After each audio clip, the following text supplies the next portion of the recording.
Good evening to all of you, and thank you for joining us on 13 Plus. I'm Mary Coleman, and we want to bring in Chief Meteorologist Aaron Christensen for a quick check of your weather, because I know a lot of people have been keeping a close eye on the forecast and wondering what it's going to look like this week, Aaron. Well, feeling very spring-like today, Yes. but some big changes on the way. Winter's making quite the comeback, and we'll have a couple of first alert action days, action nights, so certainly a lot to get to here. The wind is going to move in tomorrow. That will be step one, and that will make it a first alert action day. You can see all that rain in California now. That's associated with that front. And once that front starts to approach southern Arizona tomorrow, that wind is going to pick up as early as late morning. In fact, some of those gusts topping out in the 20 to 30 mile per hour range for eastern Pima County. That will continue through our Tuesday evening and even through Tuesday night. We don't get much of a break from those winds. Still fairly breezy as we head through our Wednesday. So that wind advisory again goes into effect 10 a.m., continues through 8 p.m. It covers all of southern Arizona.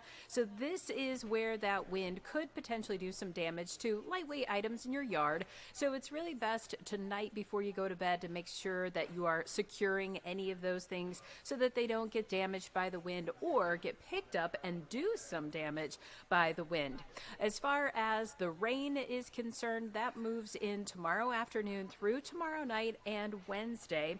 The storm system is going to bring some snow. We see it as low as about 5,500 feet, but not until late on Wednesday.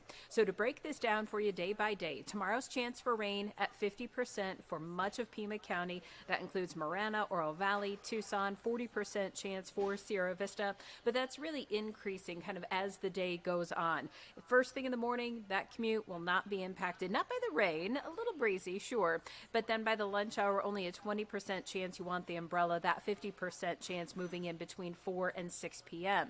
Now tomorrow night though, once the sun sets, that's really when we'll start to see more widespread showers. We might sleep through the majority of the rain that moves in tomorrow night. 90% chance for rain in Tucson, Marana, Oro Valley, 90 Sierra Vista, as well as Nogales, and that will make it a first alert action night. You'll definitely want to give yourself some extra time if you do have to head out on the roads. Otherwise, might be best to stay off the roads, and certainly no travel in the mountains, because we are expecting this rain to change over to snow above 7,000 feet and then eventually lowering to 5,500.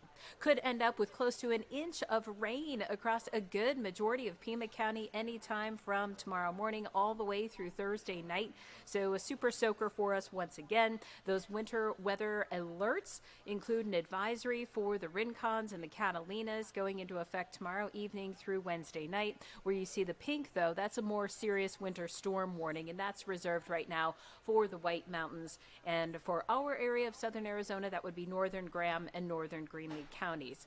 We could see upwards of another foot of snow, Mary, for Mount Lemmon. I know the folks there are excited about that. Mount Graham, 8 to 12. Mount Wrightson, for instance, though, 4 to 6. So short term, we're talking 54 tonight. You won't really notice a big difference in terms of those temps or any rain or any wind, but tomorrow that wind is going to be picking up. Our temperature, though, still not quite chilly, 68 degrees for a high, and then we start to drop off to the upper 50s as we're on the backside of that storm system and the cooler air starts to filter in. Wednesday all the way through Saturday in the 50s. Sunday, Super Bowl Sunday, partly cloudy and a high of just 60. Looks good. Thank you very much, Aaron. You're welcome. It. And be sure to join us this evening for more of your weather if you would like to check out more of your forecast. But for now, let's head on over to our main story for this evening. Now, hundreds of remains have been lost in the mail, and our National Investigative Team discovered they are sitting in a secret Postal Service building. The USPS is the only carrier allowed to ship cremated remains, known as cremains to many, and a new audit finds the government carrier has not been complying with even its own rules. Investigative reporter Kristen Cowley looks into the issue and how the government is working to send people to their final resting places.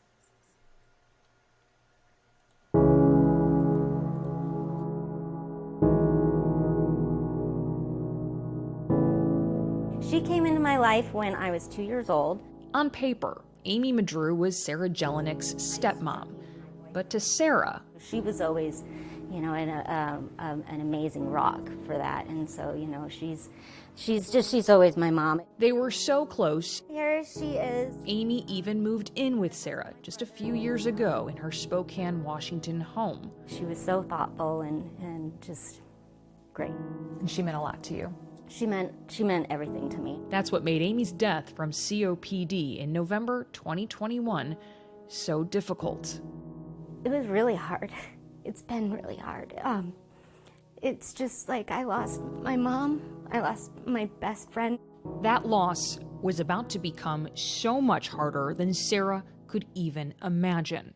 In December 2021, Sarah sent a portion of Amy's ashes through the U.S. Postal Service to be turned into a rock, a symbol of what Amy had been for her whole life. But Amy's cremains never made it to their destination. It's not, like a lost Christmas letter to Santa. This is my mom, who already felt, like kind of disappointed with some of the way things turned out, and This shouldn't be the end for her. no, absolutely not. It's been over a year now, 2 years, it's time to get her back, get her home. Halfway across the country, Sarah had no idea she wasn't alone. It's hard to comprehend. It's been so hard on our family. Charlotte Dillon died unexpectedly on a visit to Oklahoma in early 2020. Her granddaughter, Michaela Eckler, says her ashes never arrived back home in South Carolina. And Michaela says USPS hasn't done anything about it. The level of how much they don't care, it's just gut-wrenching. They do not care. The Postal Service is the only carrier allowed to ship cremains in the USA, a responsibility Sarah and Michaela never questioned. But that was before they knew about an audit of how USPS handles cremains. That audit, released in July of 2023, found USPS was in custody of 452 undelivered cremains at its mail recovery center in Atlanta. It's important to note that number includes human and animal cremains, though both get the same label. Some had been there since 2015. In the audit, the Office of the Inspector General determined, quote, the Postal Service was not always in compliance with cremated remains acceptance procedures. Specifically, cremated remains packages were not always properly labeled. And when did you find out about this audit? When you called me, So you had no idea they'd even done this, and this was almost a year ago.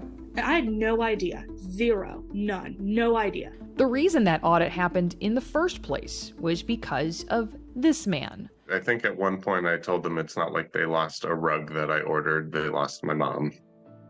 Daniel Smith's mother's cremains were also lost in the mail back in 2022. The Indiana native contacted U.S. Senator Mike Braun, who demanded the audit. When you're talking about the sanctity of remains, and to see that, we jumped into action and tried to get to the bottom of it. The Inspector General gave recommendations on what to do to prevent future loss of cremains, but didn't address what to do with the 452 cremains deemed undeliverable. It turns out they're still there, months after being discovered. The Inspector General's office declined our request for an on-camera interview, but the United States Postal Service said it would answer our questions via email. It would not disclose the address of the mail recovery center, citing security concerns. It also said Michaela, Daniel, Sarah, or any other civilian cannot come inside to see if their loved one's cremains are there. So we asked, what efforts are being made to reunite these people with those lost packages? The USPS responded, the cremated remains packages are stored at the MRC indefinitely. Senator Braun had no idea about this issue until we told him. He says it's unacceptable and vowed to look into it. This is invaluable because it casts a broader light on things, and that means that I'm just hoping when we do get to the bottom of it that there's some satisfaction that they've been found. Will you personally be reaching out to the Inspector General? Oh yeah, well I'll get involved if there's no motion in terms of the staff that I've got that does an amazing job. Generally, when a Senate office gets involved at this level, something starts to crack. It starts to change. The timeline of that progress, Braun says, is up in the air. I love that one. For Sarah, while she's already waited far too long, she's hopeful a reunion is in her future. I still do have faith, in part because you're here, you know, so in huge part because of that. So, you know, I have a good gut feeling that it'll work out, but it is just insulting.